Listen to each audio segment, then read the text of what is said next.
What are we doing on time? We're at an hour. We are? Really? Yeah, oh my God.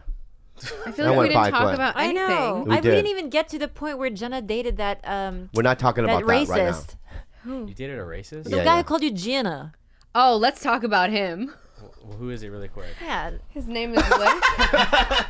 You're hungry, right? Yeah. Anyone know that Korean barbecue? You should have really handled hungry right ordering pizza like I asked for. But Jenna, I'm going to say this program is an hour long. All right? We're not going to extend it, you know what I mean, to do some sort of bonus, bonus, bullshit. We will save it for the next time. Okay? Now get the fucking what's the fucking unhelpful advice? Khalyla, this is not unhelpful advice. I didn't read it though, right? So Unhelpful Advice with Bobby, Khalyla, and Jenna. Jenna. Yeah, Jenna. We'll talk about Jenna another time. Hi, Tiger Belly.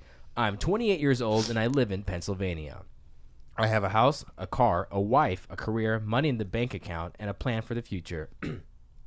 For the last 10 years of my life, I've been surrounded by people who are battling their own personal demons. Everyone has problems, whether it's debt, relationship struggles, narcissism, anxiety, jealousy, substance abuse, etc. Yeah. After listening to many podcasts where people admit their own failures and how they're still working on it, somehow I've managed to address all of my problems early in life. Well, all of my problems except for one. I get the feeling that when people reveal their emotions, whether it's exploding into arguments, fighting, and doing other self-destructive behavior as a result of some sort of pain they're going through, others seem to find that very endearing. I've heard many podcasters talk about how important it is to treat others the way you'd like to be treated, to be content with what you have and be zen whenever you can. But somehow I've needed this advice so much in my life that I get the feeling that people find my lack of suffering to be completely unrelatable. Where most people I know have been in crippling... Key. Lack of suffering. He has not had a hardship in his life. It's basically George Kimmel. Okay, but keep going.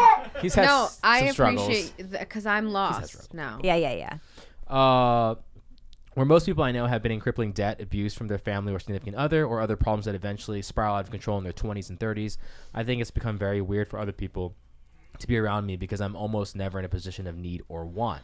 Nobody tells me that I'm a sucky friend or that I give off an uncomfortable vibe. However, I'm inclined to believe that they're scared of being honest with me. I have a lot of trouble connecting with people about personal things when I don't have any relatable problems. He's not a relatable person because he has had no hardships. Right. And it's created distance between me and almost everyone I meet that others with problems don't seem to have. Do you have any thoughts for this unicorn about the necessity of having problems in life in order to be a more likable person? Nosotros papaya, Tiger Belly. Thank you. George Kimmel is a perfect example of how you have a great upbringing, a good life, good parents, no drug abuse, no nothing, and he is a person that we love, we adore, and we need, and we actually seek advice from. I think that even though we don't... I don't do that. No, I honestly don't fucking really give a fuck what you have to say about anything. Really. To you, it's like, oh, there's that guy. You know? I tried, George. I tried. No, silence is a vortex that traps laughter. All right? Always remember that. Oh, no. All right? Oh, man. And let me say something to you, right? When you did in Irvine, you were trapping laughter, all right? But in silence, but you never released it, all right? You fucking piece of shit. Let me say something right now to this guy, right? Mm-hmm. George, are Good you for you. laughing because something's funny or just because he makes you feel weird? I'm confused. Turning pinker than the shirt right now. Yeah. So. References. References. He's laughing at references. Oh, right. I just got it. Yeah. This guy, I really don't know what he's even talking about. Okay, let me give you a quick synopsis. Yeah. He doesn't feel like his friends come to him with their honest selves because he has had a very good life. He's handled his problems. He doesn't have any real issues in his life. He has money. He has a good family. So people don't come to him and say, hey man, they don't talk to him. He feels like they don't open no up one to ever him. does that to me. I like it that way.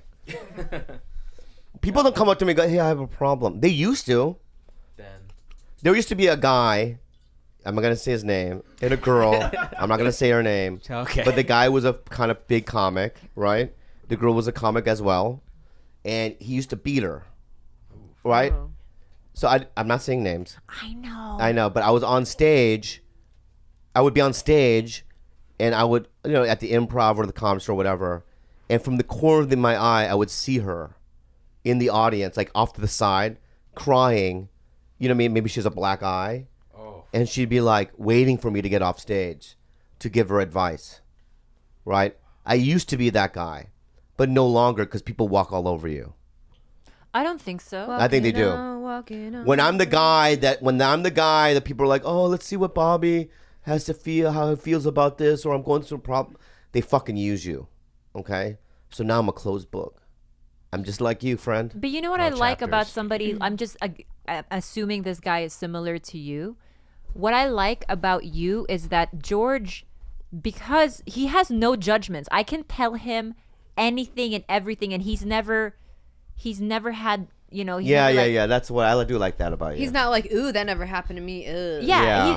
I don't think that just because you haven't gone through it that people can't make use of whatever wisdom you have. And a lot of times people are just saying things because they just want to have an ear to talk to. I also not think necessarily want advice. Actual answer, yeah. You just want to get it off your chest. Yeah. I think some of it might be in his own head. That he's separating himself from other people thinking, I haven't had hardships, I haven't had this, I haven't had that. And that in and of itself is going to energetically separate him from people wanting to come to him. Yeah. Like, I wonder if people are coming to him being like, no, man, I just don't come to you because you can't relate. Or if he's the one doing that. Maybe he feels like he can't relate to them. Right. And that's okay. People want you to be empathetic, for you to listen. You can't solve their shit. Like, I didn't have a hard upbringing. People come to me for everything. Yeah. It's just understanding and making people feel like they're comfortable and like their shit is valid. Yeah, or like you're not going to be fucking a snotty, judgy bitch about anything that they come to you with, Right. Yeah. You're going to make it. Jenna's going to make it. I really believe that. You're going to make it. Mm-hmm. And not as a hydrogen atom. No. More than that. Thank you. You're going to fist your nasty vag.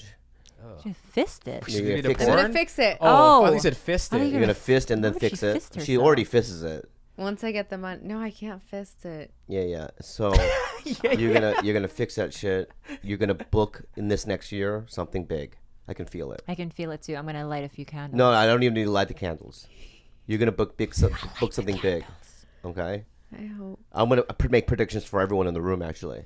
Okay. Oh gosh, yes, man. Please. Gilbert, at the end of the year, you're gonna book a really good guest starring on a big TV show. I hope so. George, no, let's go to Khalyla. Battle Long Beach Revival. Yeah, revamp. You're gonna come up with a series of MMA videos where you're the host. And they're gonna be. And he basically just said what he wants for him. It's gonna be stop and go. You're gonna be cross-eyed. You're gonna be sweating a lot, right? And we'll feed you the lines. But it'll be great. Okay. I want a better fortune than that. This is true. This is true. Yeah. George, this year you're not gonna die. Good. You're gonna live for the rest of the year. Congratulations. That's so good. Me. Bryce. Oh my god. You're gonna get back into Stardew Valley, and you're gonna create a farm that's gonna bury my farm. Oh wow. You know what Bryce told me when I walked in today? Sorry to cut you off. Yeah. Mindlessly, he just on his way to giving me a hug, he was like, hey, you look good today. Aww, because sometimes you look like shit. Yeah, because most of the time I look like shit. Wash your hair. No, Khalyla, I'm gonna say something right now. Hair. Yeah, why am I so oily? Something big is gonna happen this year where it's gonna revive. It's gonna revive your soul. It's gonna be relit. Yeah. I think that I'm in desperate need of a revival. Yeah, it's gonna happen. I'm in an impasse. In fact, everyone listening right now to this podcast, you're getting blessed by Slep King. Excuse me. Don't do that. I did not mean to do that. We're doing a blessing. Don't do that. Stop, Jenna. Yep.